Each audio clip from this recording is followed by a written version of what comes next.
Elena biết bạn sẽ không thay đổi sau video này. Không phải vì video này dở, không phải vì bạn dở, mà vì cách bộ não bạn xử lý thông tin, nó đang lừa bạn tin rằng hiểu là đủ. Bạn đã bao giờ xem xong một video kiểu 5 bước để tự tin hơn, cảm thấy phấn chấn, đầy động lực, như thể ngày mai mình sẽ là người khác, rồi 2 ngày sau mọi thứ y hệt chưa? Không phải 2 lần, không phải 5 lần, có lẽ hàng chục lần. Và bạn nghĩ vấn đề nằm ở bạn, thiếu kỷ luật, thiếu ý chí, thiếu động lực. Nhưng không, vấn đề nằm ở chính cách nội dung self-help được thiết kế và cách bộ não bạn phản ứng với nó. Năm 2009, nhà tâm lý học Peter Goldwasser tại Đại học New York công bố một nghiên cứu đáng chú ý. Ông phát hiện rằng khi con người tiếp nhận hoặc nói ra thông tin liên quan đến một mục tiêu danh tính, ví dụ tôi sẽ trở thành người kỷ luật hơn, thì não bộ tạo ra một cảm giác hoàn thành sớm. Bạn chưa làm gì cả, nhưng não bạn cảm thấy như đã làm rồi. Nghĩ mà xem, bạn xem video về thức dậy sớm lúc 5 giờ sáng, cảm thấy cực kỳ có động lực, tưởng tượng ra cả một phiên bản mới của mình, rồi hôm sau vẫn bấm snooze. Không phải vì bạn lười, mà vì não bạn đã thưởng cho bạn rồi, ngay lúc bạn xem xong video đó. Não bạn không phân biệt rõ giữa hiểu cách thay đổi và thật sự thay đổi. Nó cho bạn phần thưởng khi bạn tiếp nhận thông tin mới, tương tự phần thưởng khi bạn thật sự hoàn thành một việc. Về mặt hóa học thần kinh, xem video self-help và thật sự tự cải thiện cho bạn cảm giác gần nhau đến đáng sợ. Nói cách khác, mỗi video self-help bạn xem mà không hành động, nó không phải vô hại đâu. Nó đang cho bạn đủ cảm giác thay đổi để bạn không cần thật sự thay đổi nữa. Nghe quen không?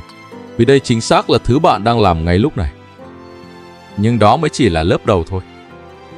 Có một vấn đề sâu hơn mà các nhà nghiên cứu gọi là knowing-doing gap, khoảng cách giữa biết và làm. Jeffrey Pfeffer và Robert Sutton tại Stanford đã viết chi tiết về hiện tượng này. Ban đầu họ nghiên cứu trong bối cảnh quản trị tổ chức, nhưng nguyên lý áp dụng được rộng hơn nhiều. Bạn biết attachment style là gì? Biết dopamine detox, biết cognitive bias, biết toxic positivity, biết self-sabotage. Bạn có thể liệt kê hết, giải thích cho bạn bè nghe vanh vách. Nhưng để Elena hỏi thật nhé, bạn có thể giải thích cho bạn bè tại sao họ nên rời bỏ mối quan hệ độc hại, trong khi bản thân bạn vẫn đang ngồi trong một mối quan hệ y chang. Bạn biết đúng mọi thứ, nói đúng mọi thứ, nhưng hành vi thì không nhúc nhích. Không phải vì bạn ngu, mà vì hiểu biết về hành vi và bản thân hành vi nằm ở hai hệ thống khác nhau trong não. Cái đầu bạn hiểu, nhưng cái chân bạn không bước. Self-help hiện đại dạy bạn ngôn ngữ của sự thay đổi, không phải bản thân sự thay đổi. Và chính vì bạn nói được ngôn ngữ đó, bạn lại càng khó nhận ra mình chưa thay đổi, vì bạn nghe giống hệt một người đã thay đổi rồi. Đó là cái bẫy tinh vi nhất. Bạn tưởng mình đã đi được nửa đường, nhưng thật ra bạn chỉ đang đứng ở vạch xuất phát, tay cầm bản đồ, đọc thuộc lòng mọi con đường mà chưa bước chân nào cả. Trong Honkai, Star Rail có một người y hệt như vậy.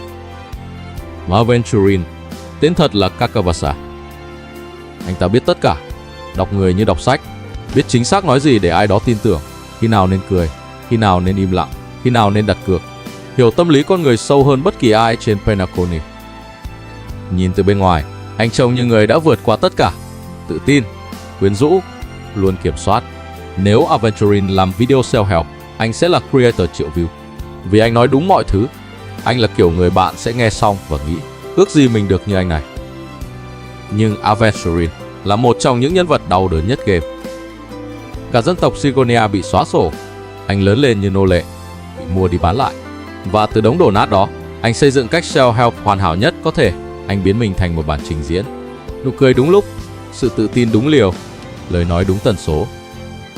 Anh biết mọi kỹ thuật, thực hành chúng mỗi ngày, cách kiểm soát cảm xúc, cách đọc người, cách khiến cả phòng tin rằng anh ổn. Nhưng bên trong, anh đặt cược mạng mình mỗi ngày vì anh không thật sự tin mình đáng sống. Bạn hiểu không? Anh biết hết, anh hiểu hết, anh thực hành hết, và anh vẫn muốn chết. Đây chính xác là điều mà self-help không nói cho bạn. Có những người biết mọi thứ đúng, nói mọi thứ đúng, hiểu mọi lý thuyết và vẫn không ổn, vì kiến thức không tự động trở thành sự chữa lành. Và đây là phần mà Elena muốn bạn thật sự dừng lại. Ngành self-help toàn cầu có giá trị ước tính hàng tỷ đô la và vẫn tăng trưởng mỗi năm. Nhưng cùng lúc đó, tỷ lệ lo âu và trầm cảm toàn cầu cũng không giảm. Hai đường đồ thị đó đi lên cùng nhau, và đó không phải trùng hợp. Nếu self-help thật sự hiệu quả như nó quảng cáo, bạn chỉ cần một cuốn sách, một video, một khóa học, rồi xong. Nhưng bạn không bao giờ xong. Bạn xem đi xem lại, đọc cuốn tiếp theo, nghe podcast mới, follow thêm một trang truyền cảm hứng.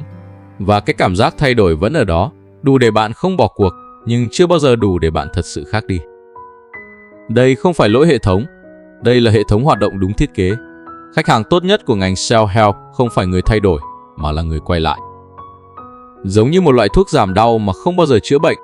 Bạn uống, bạn thấy đỡ, rồi cơn đau quay lại, rồi bạn mua thêm, và nhà sản xuất thì cảm ơn bạn. Vậy nếu self-help không hoạt động, thì cái gì hoạt động? Elena sẽ không cho bạn 3 bước thay đổi cuộc đời. Nếu 3 bước là đủ, bạn đã thay đổi từ video trước rồi. Nhưng có một điều mà nghiên cứu chỉ ra, và nó không hấp dẫn chút nào. Chính Peter Goldwasser, người đã chỉ ra vấn đề ở trên, cũng nghiên cứu một phần giải pháp. Ông gọi nó là Implementation Intention. Ý tưởng rất đơn giản. Thay vì nói tôi sẽ tập thể dục nhiều hơn, bạn nói khi đồng hồ báo 7 giờ sáng thứ Hai, tôi sẽ mặc giày chạy trước khi mở điện thoại. Nghe quá giản đơn đúng không? Nghe không có gì ghê gớm đúng không? Nhưng các phân tích tổng hợp trên nhiều nghiên cứu cho thấy cách đặt kế hoạch dạ, nếu X thì Y cải thiện đáng kể khả năng hành động so với chỉ có ý định chung chung. Lý do là não bạn không vận hành bằng ý chí thuần túy. Não vận hành bằng tín hiệu và phản ứng. Tôi sẽ kỷ luật hơn. Câu đó nghe rất đẹp, nhưng não không biết phải bắt đầu từ đâu. Còn khi X xảy ra, tôi sẽ làm Y. Não hiểu ngay, vì nó giống một lệnh cụ thể hơn là một lời thề mơ hồ. Nhưng đây là phần quan trọng nhất mà Elena cần bạn nghe cho rõ. Implementation Intention chỉ là kỹ thuật, và kỹ thuật không hoạt động nếu bạn đang dùng nó để tránh né vấn đề thật sự bên dưới.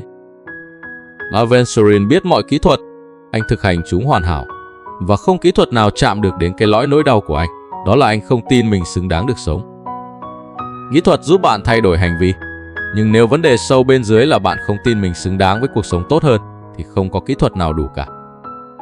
Và khoảnh khắc thật sự thay đổi điều gì đó ở Aventurin, nó không phải một bài học, không phải một lý thuyết, không phải 5 bước vượt qua trauma, mà là khi có một người, Dr. Ratio, nhìn thẳng qua toàn bộ lớp mặt nạ đó, thấy rõ bên dưới là gì và chọn ở lại. Không phải để sửa anh, không phải để dạy anh, chỉ đơn giản là ở lại để anh biết rằng có người nhìn thấy anh thật sự và người đó không bỏ đi. Không có framework nào dạy bạn điều đó, không có video nào thay thế được điều đó. Đó không phải self-help, đó là human connection, và nó làm được điều mà hàng nghìn video không bao giờ làm được. Elena biết điều mỉa mai nhất ở đây. Video này cũng là self-help. Elena đang đứng trong chính cái hệ thống mà Elena vừa phê phán. Elena biết điều đó, và Elena không giả vờ là không biết. Và nếu bạn xem xong video này, cảm thấy đúng rồi, mình phải hành động thay vì chỉ xem, rồi lướt xuống video tiếp theo, thì bạn vừa chứng minh chính xác điều Elena vừa nói. Nên Elena không kết bằng câu hỏi triết lý đẹp đẽ. Elena hỏi một câu rất cụ thể. Trong một tuần qua, bạn đã xem bao nhiêu video kiểu này? Và trong một tuần qua, bạn đã thật sự thay đổi bao nhiêu thứ? Nếu hai con số đó lệch nhau quá xa, thì có lẽ điều bạn cần không phải thêm kiến thức, mà là bớt tiêu thụ đi và bắt đầu sống cái phần bạn đã biết từ lâu rồi. Aventurin biết mọi thứ cần biết. Anh chỉ thiếu một thứ duy nhất, đó là ai đó không cố sửa anh, mà chỉ ở lại đủ lâu để anh dám tin rằng mình đáng để ở lại. Có thể bạn cũng vậy. Có thể video tiếp theo bạn cần xem, nó không nằm trên YouTube đâu, mà là nhìn vào mắt một người thật và nói mình không ổn. Đó không phải self-help, đó là sống.